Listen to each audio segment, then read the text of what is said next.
नमस्कार विद्यार्थियों, एक बार फिर से स्वागत है आप सभी लोगों का। रीट कक्षा की बात चल रही थी। रीट कक्षा में हमने जितने भी अध्याय थे, यानी कि रीट के हमने भाग किए थे जीव विज्ञान के अंदर, केमिस्ट्री के अंदर और भौतिक विज्ञान के अंदर यानी फिजिक्स के अंदर। जीव विज्ञान का अधिकांश भाग मैंने आप लोगों के लिए करवाया है और अभी वर्तमान जो परिस्थितियाँ हैं उनके अंतर्गत भी जीव विज्ञान का रिप्रोडक्शन वाला पार्ट चल रहा है।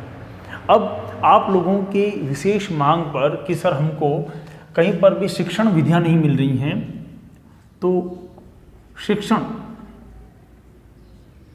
है ना, किसमें शिक्षण? विज्ञान में शिक्षण, विज्ञान में शिक्षण।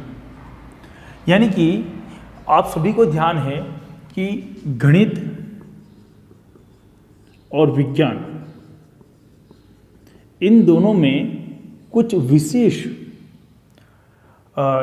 अंतिम जो बिंदु हैं उनमें शिक्षण विधियों की बात कही गई है, सहायक सामग्री की बात कही गई है, उनको हमें पढ़ना है। उनके ऊपर प्रश्न भी बड़े अच्छे बनते हैं और रीट में आप लोगों ने देखे होंगे कि वो प्रश्न इस तरह से पूछे जाते हैं कि आपके पाठ्यक्रम को भी कंप्लीट कर लेते हैं और वो प्रश्न यहाँ पर भी वो कवर कर लेते हैं। तो यानी कि जो विज्ञान की शिक्षण है उसके बारे में हमें पूरा का पूरा इस टॉपिक में पढ़ना है। आप सभी लोगों को कहूँगा मैं तुरंत प्रभाव से इसे शेयर कर दीजिए और अगर वीडियो अच्छा लगता है तो लाइक करने में कोई कंजूसी मत ठोकिए। और आपको लगता है कि हमारे पास में जो पढ़ाने का जो तरीका है वो सही है तो अपने मित्रों को शेयर कीजिए। और रही बात सब्सक्राइब करने की, तो आपके विवेक पर निर्भर है। अगर चैनल अच्छा लगता है तो उस चीज़ को नहीं छोड़नी चाहिए और नहीं लगता है तो फिर तो कोई बात ही नहीं है। चलिए, विज्ञान के शिक्षण की हम बात कर रहे थे। तो विज्ञान शिक्षण, पहली बात, विज्ञान शिक्षण जो है वो हमेशा ही अन्य शिक्षण की तुलना में अलग रहा है। आप लोगों ने देखा होगा कि जब भी, पहली बात तो शिक्षण की करें, शिक्षण है क्या है, यानी पढ़ाना क्या है। अगर खाली मैं यूँ कहूँगा कि पढ़ाना क्या है तो गलत हो जाएगा। मैं यूँ कहूँ कि शिक्षण क्या है, एक इसका व्यापक रूप लेते हैं। एक तो हो गया शिक्षण यानी कि एक छोटा सा रूप की पढ़ाना, और इसका अपन एक थोड़ा सा व्यापक और विस्तृत रूप लें तो उसमें सब कुछ सिखाना या उस व्यक्ति में वो गुणों का डेवलप करना या विकास करना जो कि एक अध्यापक चाहता है, जो कि एक समाज चाहती है, उस प्रकार से वो गुणों को निर्माण करना ही क्या है, शिक्षण है। यानी कि मैं ये कहूँ कि अगर संपूर्ण समाज जिस गुणों को चाहती है वह गुण किसी बालक में विकसित किए जाएं, और इस प्रकार से विकसित करने की कला ही क्या है, शिक्षण है। इस प्रकार की कला को विकसित करने की कला क्या है, शिक्षण है।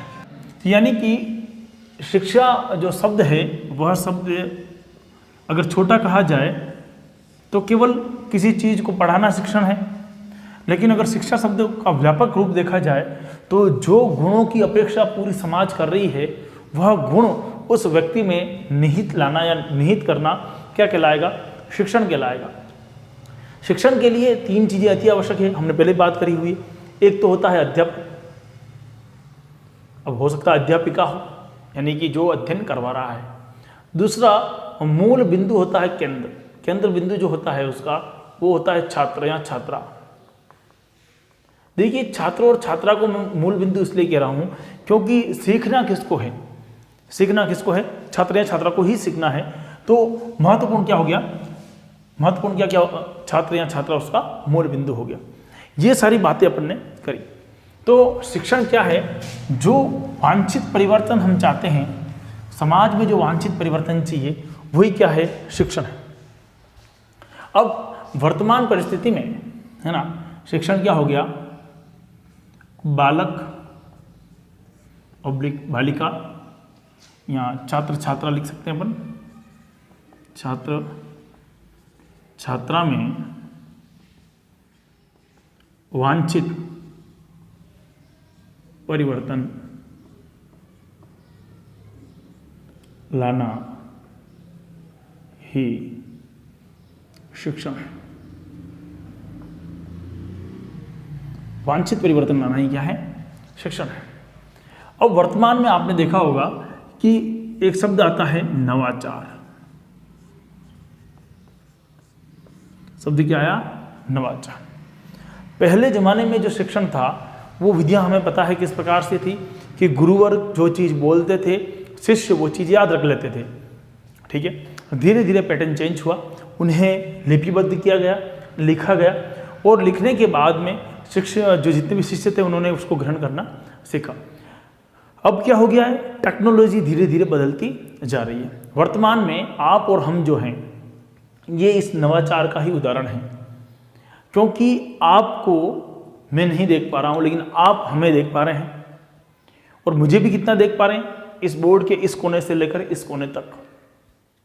अब आपका परिचय, अगर मैं कहीं पर निकला सपोज और मैं चला जाता हूँ कोटा, और कोटा में मुझे कोई विद्यार्थी मिलता है ना, जिस तरह से रियल घटना ही बताऊँ मैं आपको। मेरा किसी कार्यक्रम के सिलसिले में एक बार मैं चला गया था राजसमंद, और राजसमंद में मैं अपनी गाड़ी को रोक कर चेक कर रहा था, पहिए चेक कर रहा था। उसी समय वहाँ पर एक व्यक्ति का आगमन हुआ, और मैंने उससे पूछा, मैंने कहा कि यहाँ पर हवा कहाँ पर मिलेगी। उन्होंने कहा कि हाँ थोड़ी दूर। फिर उसने थोड़ी देर में बात करते करते कहा कि आप तो शायद तक हेमंत सर हैं। तो मुझे भी उस समय थोड़ा सा अचंबा हुआ। मैंने कहा कैसे पहचानते हो भैया? क्या सर आपको मैंने यूट्यूब पे देखा था, है ना, मैं लैब असिस्टेंट का विद्यार्थी हूँ। और फिर जो सिलसिला चालू हुआ, हमने साथ में चाय पी उनके बाद। तो ये क्या हुआ, ये नवाचार का ही माध्यम था। उनको मैं नहीं जानता था और वो मुझे नहीं जानते थे। ये जो बीज का माध्यम बना, यूट्यूब का माध्यम बना, आप लोगों तक पहुंचने का जो जरिया बना, वो क्या है, नवाचार है। यानी नवाचार क्या है, नवीनतम जितने भी हैं उनमें क्या हुई, नए गुण को जोड़ना ही और उसमें विशिष्टता लाना ही क्या है, नवाचार है। नवाचार क्या हो गया, अध्ययन,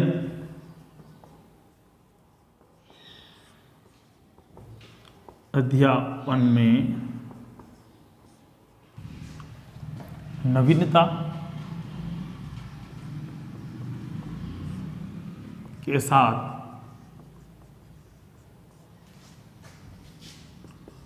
गुणवत्ता और विशिष्टता का समावेश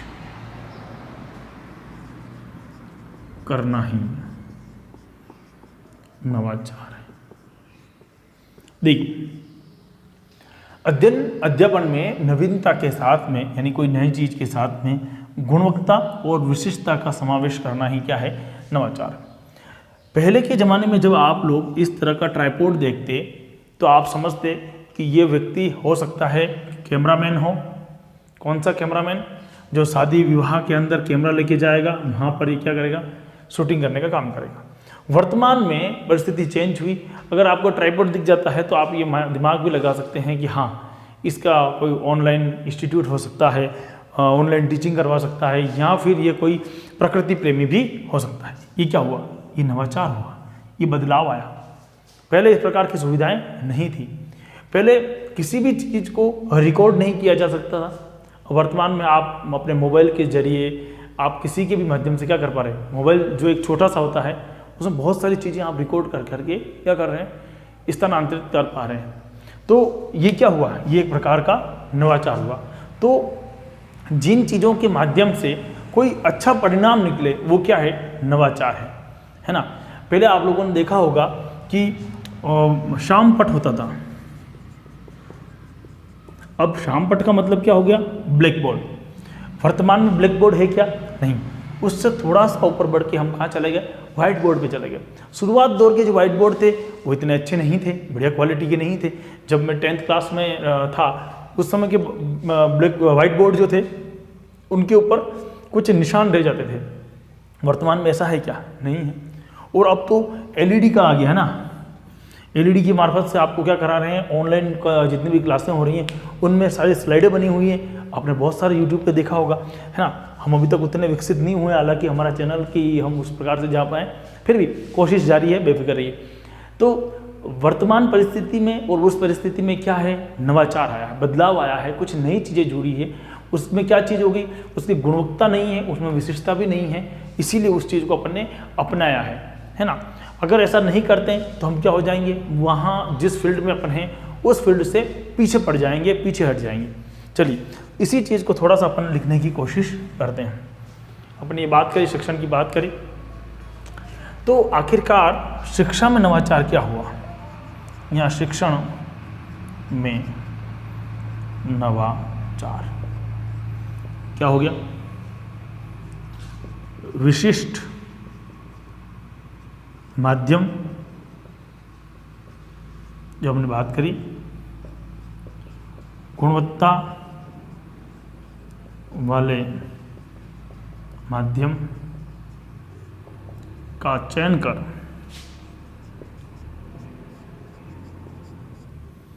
अध्यापन को रोचक व समझने में सुगम बनाना। देखिए, अगर शिक्षण नवाचार की अपन बात करें तो शिक्षण नवाचार के अंदर क्या होगा, जो वर्तमान परिस्थिति है उस वर्तमान परिस्थिति में ऐसा विशिष्ट माध्यम चुना जाए, ऐसे विशिष्ट गुणवत्ता वाला माध्यम चुना जाए जिसका चयन करने पर अगर अध्यापक कोई चीज़ पढ़ा रहा है वो चीज़ बड़ी ही आसानी से समझ में आ जाए। अब पहले वाले क्लास के अंदर आपने देखा होगा, अगर डायग्राम टीचर ब्लैक बोर्ड पर डायग्राम बनाता, उससे पहले तो खाली बोल के समझाता, तो वो समझने में थोड़ा इफेक्टिव कम होता।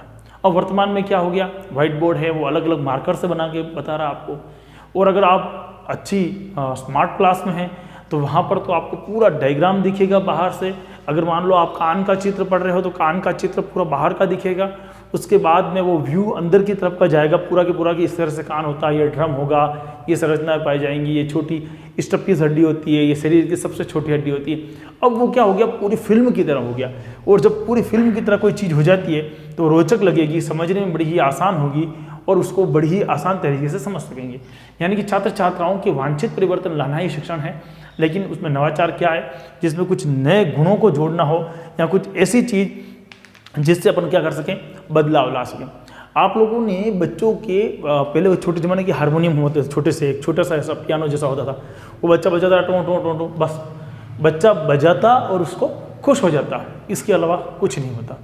फिर थोड़ा सा अब जब आप कहीं छोटे किड्स स्कूल में जाएंगे तो वहाँ पर इस टाइप की एक चीज़ देखेंगे। ये हालांकि मेरी बेटी की है और आप भी देखिए, है ना, इस टाइप का है। दिखने में क्या है, एक छोटा लैपटॉप की तरह है, खिलौना है, बांधते हैं, क्या है ये,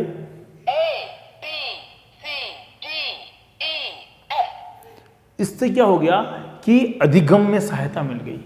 अब जहां पर पहले गाने बजते थे, अब वहां पर क्या बज रहा है, वहां पर बज रहा है ABCD। अब वो क्विज में जा सकता है, तो ये ए पुनर्वलन मिला, वापस उसने क्या बोला, गुड जॉब। तो बच्चे को क्या लगा कि हाँ, इसमें कुछ ना कुछ मेरे को गुड जॉब बोला, वो खुश होगा। और वर्तमान में यूट्यूब का ज़माना, आप लोगों ने देखा होगा, छोटे बच्चे यूट्यूब से काफ़ी चीज़ें सीखते हैं। तो इस चीज़ में क्या हो गया कि जैसे ही वो क्विज पे कर, ये W, ये I। तो इस तरह से जो हम बात करते हैं अधिगम की, जब हम बात करेंगे अधिगम की, बात करेंगे कि अभिक्रमिक अधिगम क्या है, तो आने वाले टॉपिक में हम बात करने वाले हैं। तो ये अभिक्रमिक ही तो हुआ। इसमें क्या हो गया कि बच्चे को जो चीज़ पसंद थी, बच्चे को जो चीज़ पढ़नी थी, वो चीज़ उसने ग्रहण करी और बार बार उस चीज़ को उसने रिपीट करी। बार बार गलतियाँ हुई, बार बार उसको समेटने की गलती करी, सुधारने की कोशिश करी और वो सही दिशा में चला गया। तो कुल मिला के समझाने का अर्थ इतना सा था कि हम जो शिक्षण विधियाँ, पहले के ज़माने में क्या होता था, क्लास बैठी हुई है पूरी, A for Apple, A for Apple, A for Apple, सब पूरी क्लास साथ में बोलती। अब बच्चे को एप्पल कल्पना तो कर रहा है लेकिन उसको पुनर्बलन नहीं मिल रहा था। यहाँ पर क्या हो रहा है, हाथों हाथ रिजल्ट मिल रहा है और अकेला बच्चा पढ़ रहा है। इंडिविजुअली अलग अलग बच्चे अलग अलग चीज़ को पढ़ सकते हैं, समझ सकते हैं। तो वर्तमान परिस्थिति कहीं ना कहीं थोड़ी सी भिन्न है। इसी को हम क्या कहेंगे, नवाचार। खाली बजाने का एक बाजा था, उसको इन्होंने किस में बदल दिया, पढ़ने की दृष्टि से बदल दिया, क्या हो गया, नवाचार हो गया। अब इसी चीज़ को अपन आगे लेकर चलते हैं।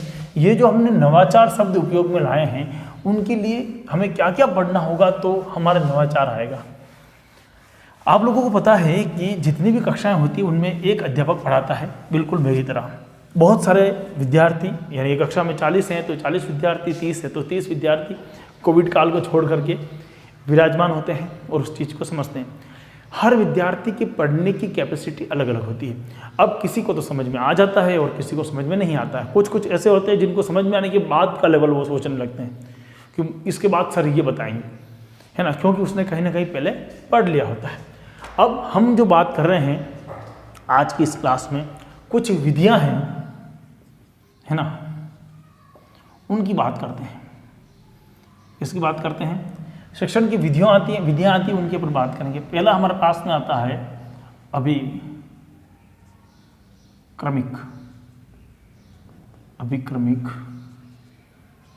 अनुदेशन।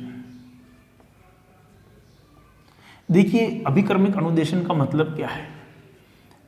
हालांकि मैं एक एक विधि को बड़े विस्तार से समझाऊंगा। किसी चीज को कोई चीज समझाई, नेक्स्ट स्टेप पे गई, फिर वापस समझाई, अगले स्टेप पे गई, अगर बीच में कोई त्रुटि रहेगी वापस गया और वापस समझाया, इसके बीच में उसको आवश्यकता पड़ने पर क्या मिलेगा? पुनर्बलन मिलेगा, गुड मिलेगा, गुड जॉब, जैसे उसने अभी शब्द यूज किया, इस तरह से वो शब्द यूज करेंगे। अच्छा, अभिक्रमिक अनुदेशन जो होगा मूलतः उसके हम 3 भागों में पढ़ेंगे। एक तो होगा रेखित, है ना, सीधा सीधा स्टेप बाय स्टेप, एक के बाद एक बार। एक हमारे पास में आएगा शाखित, ब्रांच हो जाएगा, अलग अलग भागों में बढ़ जाएगा। और एक हमारे पास में आएगा अवरोही। ठीक है, 3 प्रकार का होगा। ये बात किसकी करी अपन ने? पहले की अभिक्रमिक अनुदेशन की मैंने बात करी। इसी क्रम में मेरे पास में दूसरा आएगा, ये तो अभिक्रमिक अनुदेशन हो गया। दूसरा आएगा निरीक्षित या निरीक्षित। निरीक्षित का मतलब क्या हो गया? विद्यार्थी स्वयं किसी चीज को, ये टेबल कुर्सी है, यहाँ पर बच्चे बैठ के पढ़ेंगे, है ना, और टीचर जो होगा वो उस चीज का ध्यान रखेगा कि कोई विद्यार्थी गलत कार्य तो नहीं कर रहा है या कोई चीज गलत छूट तो नहीं रही है। यानी कि सक्रिय कौन रहेगा? इसमें भी विद्यार्थी रहेगा और अध्यापक जो होगा वो देखेगा। इसको भी अपन बड़े ध्यान से समझेंगे। तीसरा पॉइंट हमारे पास में क्या होगा? दल शिक्षण। दल शिक्षण, देखिए दल शिक्षण का मतलब क्या है? मतलब ये हुआ कि अध्यापक जो हैं वो जहाँ पर श्यामपट है या व्हाइट बोर्ड है, जो भी है, वहाँ पर 2 या 3 अध्यापक आएंगे अपने टीम को बना करके। एक पहले पूरा टॉपिक लेके आएंगे, उस टॉपिक पे चर्चा करेंगे। पूरी चर्चा होने के बाद में हर एक टीचर, जैसे मान लो कोई टॉपिक ऐसा है जो केमिस्ट्री का है ना, और कोई ऐसा है जो कि गणित का है, तो दोनों अध्यापक मिलकर उसको समझाने की कोशिश करेंगे। जैसे आप लोगों ने देखा होगा कि भूगोल के अंदर कुछ भाग ऐसे हैं जो गणित जैसे लगते हैं, जहाँ पर मेजरमेंट की आवश्यकता होती है। और जब आप लोगों ने क्वाड्रेट किया होगा बॉटनी के अंदर, तो वहाँ पर आपको पता होगा कि सारी की सारी मैथमेटिकली गणना की जाती है, तो वहाँ पर गणित की आवश्यकता पड़ी है। तो अगर गणित का टीचर होगा तो आप लोगों को सांख्यिकी बड़ी आसानी से करा पाएगा। अब बायोलॉजी का टीचर सांख्यिकी नहीं कराएगा, कौन कराएगा? सांख्यिकी कौन कराएगा? जो गणित का टीचर होगा। तो ये पूरा का पूरा एक पैनल बना के आएंगे और उस पैनल के अकॉर्डिंग काम करेंगे और आप लोगों को समझाएगा।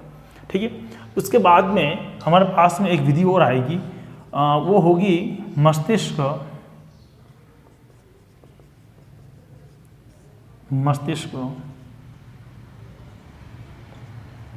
उद्वेलन।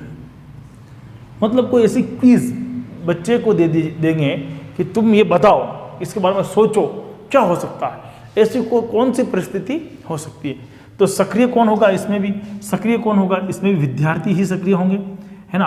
अध्यापक तो निर्णय करने का काम करेगा, हाँ ये बात सही कह रहा है अथवा ये बात गलत कह रहा है। विद्यार्थी उसके बारे में पहले निर्णय लेंगे, अध्यापक को बताएंगे और अध्यापक उसके बारे में बात करेंगे। इस विधि को भी बहुत इंपॉर्टेंट है, पूछी जाती है, बड़े आराम से इसको हमें करनी है, हम करेंगे इसके बारे में भी पूरी बात करेंगे। एक आता है अपने पास में व्यक्तिगत अनुदेशन। व्यक्तिगत अनुदेशन का मतलब क्या हो गया? अलग अलग व्यक्तियों की पढ़ने की कैपेसिटी अलग है, उसके आधार पर उस व्यक्ति को अध्ययन अध्यापन कराने का कार्य करना। इसको भी हम बड़े ही प्यार से आगे समझने की कोशिश करने वाले हैं। चलिए, क्या क्या हो गया है? अभिक्रमिक अनुदेशन हो गया है, निरीक्षित हो गया, दल शिक्षण विधि, मस्तिष्क उद्वेलन हो गया है, व्यक्तिगत अनुदेशन हो चुका है हमारे पास में। एक आता है कंप्यूटर सहायक विधि, है ना, कंप्यूटर सहायक अनुदेशन। है ना। कंप्यूटर सहायक अनुदेशन में क्या होगा, किसकी मदद ली जाएगी, सामने पता लग रहा है कंप्यूटर की मदद ली जाएगी। और एक होता है पैनल टीचिंग, यानी कि पैनल अध्यापन या पैनल टीचिंग। ठीक है, एक हमारे पास में क्या आएगा, ये सब पढ़ लेंगे, उसके बाद हम एक महत्वपूर्ण टॉपिक पे चर्चा करेंगे, और वो महत्वपूर्ण जो टॉपिक होगा वो बहुत महत्वपूर्ण होगा, और उसका नाम होगा विज्ञान क्लब। विज्ञान क्लब प्लस विज्ञान लैब। विज्ञान लैब, क्योंकि कहीं ना कहीं 10वीं कक्षा के बच्चों को भी आपको मौका मिलेगा, तो विज्ञान लैब के बारे में भी हमको जानकारी होनी चाहिए। विज्ञान क्लब क्या है उसकी जानकारी होनी चाहिए, कितनी कौन कौन से बच्चे को अध्यक्ष बनाया जाएगा विज्ञान क्लब का, कौन वहाँ का मेंबर होगा, किस प्रकार से उसकी पूरी कमेटी का चयन होगा, ये सब हमने पढ़ना होगा। एक चीज़ और छूट गई इसमें, एक चीज़ और आती है, वो आता है शैक्षणिक भ्रमण।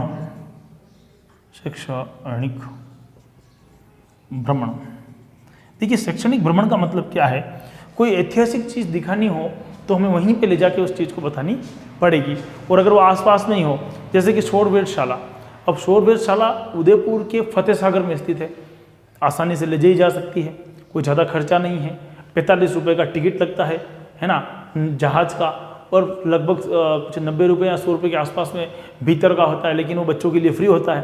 तो ऐसी परिस्थिति में वो चीज़ वहीं पर ले जाकर अगर समझाई जाए तो विद्यार्थियों को बहुत अच्छे ढंग से समझ में आएगा। तो इन वीडियो में हम अभिक्रमिक अनुदेशन की बात करेंगे, हम निरीक्षित विधि की बात करेंगे, दल शिक्षण की, मस्तिष्क उद्वेलन की, व्यक्तिगत अनुदेशन की, कंप्यूटर सहायक अनुदेशन की, और पैनल जो व्याख्यान है या अध्यापन है उसकी भी हम बात करेंगे। साथ साथ में विज्ञान क्लब, विज्ञान लैब और शैक्षणिक भ्रमण की बात करेंगे। पूरे इस व्याख्यान में मैंने आप लोगों को समझाने का एक प्रयास किया है। तुरंत प्रभाव से अगर अच्छा लगता है तो उसे लाइक कीजिए, ताकि एक हौसला बढ़ जाए हमारा कि कुछ हटके प्लान हम यूट्यूब पे डाल रहे हैं। क्यों, जितनी भी कक्षाएं होती है उसके बाद में ये बहुत ही मैं आपको परिस्थिति समझा देता हूँ क्या होता है। आप लोगों को पता ही होगा कि जहाँ पर भी आप कोचिंग करते हैं उसके बाद में इन चीज़ों पर तुरंत प्रभाव से 1 या 2 क्लासों के अंदर इस चीज़ को ख़त्म करा दिया जाता है। अब 1 और 2 क्लास कितनी होती है, अगर 1 घंटे की क्लास होती है तो 2 घंटे, 2 घंटे में आपका पूरा टीचिंग मेथड पूरा का पूरा खत्म हो जाता है। यहाँ पर ऐसा नहीं हो रहा है, यहाँ पर आपको हर एक चीज़ पे मैं विस्तार से समझाने की कोशिश कर रहा हूँ। तो आप भी थोड़ी कोशिश करके हौसला बढ़ाइए और अपने मित्रों के साथ में से तुरंत प्रभाव से शेयर कीजिए, ताकि मुझे लगे कि हाँ मैं जो पढ़ा रहा हूँ वो आप लोगों को समझ में आ रहा है। ठीक है ना। अब सब्सक्राइब करना है नहीं करना है मैं पुनः कह रहा हूँ, आपके विवेक पर निर्भर करता है। अगली क्लास के अंदर हम बात करेंगे अभिक्रमिक अनुदेशन की, उसमें हम रेखित की बात करेंगे, शाखित की बात करेंगे और अवरोही की बात करेंगे। तीनों पे लगभग 1-1 क्लासें टिकी हुई है। इस पे हमें उसके गुण पढ़ने हैं, उसके दोष पढ़ने हैं, उन सब चीज़ों की चर्चा करनी है। जय हिंद, जय भारत।